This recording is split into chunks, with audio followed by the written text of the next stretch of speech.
It's a new type of coronavirus. Wash your hands. Self-isolation. The deadly coronavirus. My name is Lori, and I live in Duncan, BC, which is on Vancouver Island. I work for some doctors in a city close by, and I work remotely. I'm Kaden. I'm Krista. We've been married for 3 years. I teach dance full-time. I'm in nursing school, so I just finished my second year. And we live in Fort McMurray, Alberta. Okay, I'm Jennifer and I'm from Shanghai, China. I'm an international student here, like for high school. My name is Peter DeLange. I am retired, live here in Duncan, and this is my 2 granddaughters. Rebecca.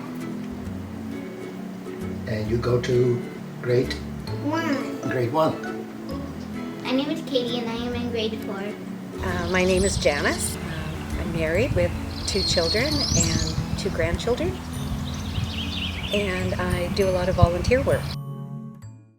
With the COVID-19, of course, everybody has been stuck at home for a long time, and so we need more things to do around our house, in our house. So the dad and myself, we put in a little playhouse for the children, and it's just been fun doing that. And just keeps the kids busy. They still do school, but then they have things to do in the yard without their friends. So first we destroyed our old fort, and then, That's right. Then we got a bunch of wood to build our new fort. Because although I work from home and I'm used to that, I'm also used to having the house to myself when I'm at home working during the day. And so all of a sudden my work environment flipped upside down. From being able to just have quiet in the house and be able to carry on. Now there was other people in the house that I had to share my workspace with. And it was so serious in China, and I was so worried about my families because my family is in China and they had to experience a lock-in and they can't go out. And I'm glad my mom was here like in March, like during spring break, so I went to Vancouver with her. But in March things got like kind of serious here, and I was a little bit afraid to go out, like to take public transports, something like that. And I just stayed in a condo like for 2 weeks. Actually, I'm normally very busy, and I hike 1 day a week, and I do yoga 1 day a week, and I swim 3 days a week, and all of those have been canceled. So that's been a big change. And the volunteer with the group that I go to Africa with, all our events have been canceled. So all of our fundraising, things like that, has been a real challenge because we can't put those events on. And with Red Cross, that's changed as well, because being with emergency management, as soon as there's a flood or a fire, I normally deploy. So, and I'm gone to wherever that emergency is for a couple of weeks. So it's been quite different sitting at home and watching that Fort Mac flooded last week, and I couldn't go because we're not allowed to deploy right now. Yeah, so it's been a cool spring here, and the fear was once the weather started to warm up, we'd see a rapid melt and ice jams form, and that's what's happened in Fort McMurray. Then our house got flooded, so we had to move to a hotel for 2 weeks where we were in full quarantine. We had people like dropping food off every day, 3 meals a day.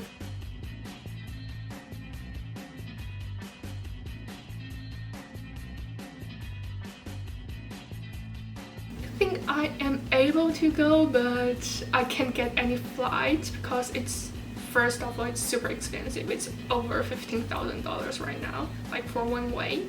And our government is trying not let us going back because they don't want to have a restart of the whole COVID thing. So they want us to stay here, and the school board here wants us to go back. So we're kind of in a dilemma right now. I'm not really sure I'm going back or not. I feel pretty secure, and I'm excited that there's phases. Phases are basically good stages. Stages are bad, like we were on stage 4, but it's been going down. We're gonna go on phase 2 soon, hopefully, and that means that businesses will open up and I'm hoping that parks will open up soon. Yeah, I don't have any fears. When I say I don't have any fears, I don't mean that I'm throwing caution to the wind. When I do go to the grocery store or something, I'm still taking precautions and I'm still staying my distance from everybody.